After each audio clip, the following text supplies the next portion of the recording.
नबी करीम सल्लल्लाहु अलैहि वसल्लम का शब मिराज एक कौम पर गुजर हुआ जो आग के जंगल में कैद थे। आग में एक मर्तबा जल जाते, फिर उनको दुरुस्त कर दिया जाता, फिर उनको जला दिया जाता। इस तरह यह सिलसिला जारी था। नबी करीम सल्लल्लाहु अलैहि वसल्लम ने पूछा, ये कौन लोग हैं? तो जिब्राइल ने अर्ज किया, या रसूलुल्लाह सल्लल्लाहु अलैहि वसल्लम, ये वो लोग हैं जो माँ बाप के नाफरमान थे। अल्लाह ताला ने फरमाया,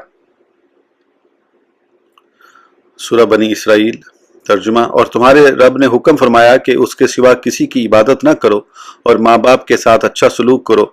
अगर तेरे सामने उनमें एक या दोनों बुढ़ापे को पहुंच जाएं तो उनसे उफ या हूँ न कहना और उन्हें न झिड़कना और उनसे ताज़ीम की बात कहना और उनके लिए आजिज़ी का